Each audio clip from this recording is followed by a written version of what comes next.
بسم الله الرحمن الرحيم. السلام عليكم يا استاذ محمود. السلام ورحمة الله وبركاته. كل سنة وانت طيب. وانت بالصحة والسلامة. بمناسبة يعني رمضان وموسم التلقيح النخل البرح كده. احنا موسمين مع بعض، ربنا يا رب يطرح ان شاء الله ربنا يجعله خير باذن الله عمك محمد جميعا ان شاء الله.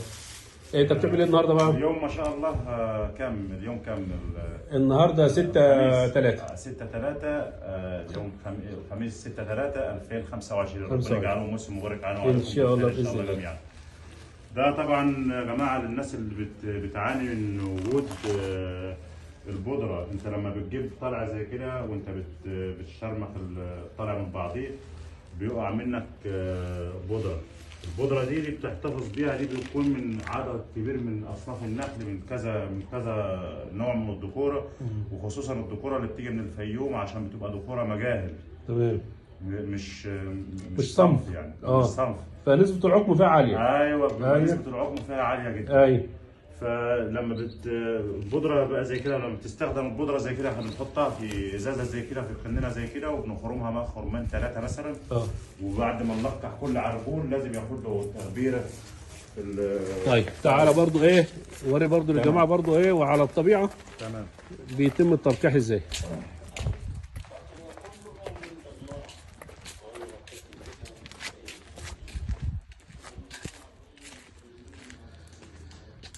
طبعا ساعة لما حضرتك ندهت عليها من شويه طبعا كنت ملقح ومش مغبره. تمام. احنا نغبره الوقت قدام الجماعه ونلقح عربون. استنى ما الف.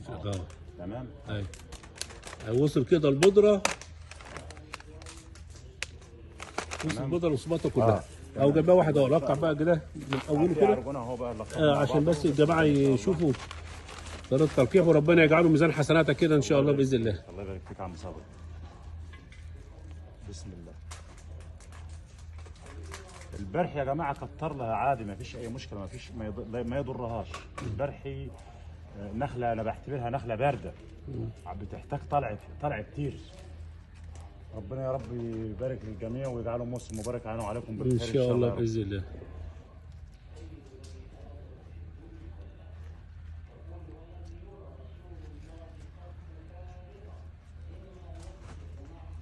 في ناس تقول لك ليه ما بتحطش القرطاس؟ يعني لو حطيت القرطاس يا جماعه، القرطاس لو حطيت القرطاس مش هينفع نحط البودره، مش هتمكن تحط البودره. ولو حطيت البودره مع بعد الطلع على كده وتيجي تلبس القرطاس البودره هتقع كلها في فاصلا مضطر انت تقسم القرطاس على قطعتين على عرجونين. بالظبط كده. اول حاجه اقتصاديا بتوفر في القراطيس. ومش توفير والله اكتر شيء. اكتر هي بتوصل البودره للعرجون. وعن تجارب والله كده افضل من القرطاس المغلق. انا معلش انت بتحط القرطاس ليه؟ عشان يحتفظ بالبودره. وهو العرجون لما القرطاس لما يكون مفتوح من فوق ما فيش مش هيطير البودره، يعني بتفضل محتفظ بالبودره بتاعته لحد ما يتم عمليه التلقيح، لحد لما تيجي تربط العراجيل بتلاقي فيه بودره برضه كانك لسه حاطط البودره الحين.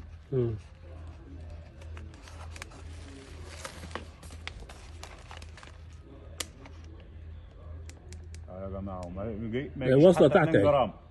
او ما يجوش 2 جرام 3 جرام بالظبط اللي بتحط يعني ما شاء الله. بس هم دول الخلاصه يعني في التلقيح ما شاء الله. تمام. خش بقى على الخلفه بقى، خش على الخلف برضه مش تكمل الفيديو برضه. بسم الله ما شاء الله. انت عندك خلف اهو.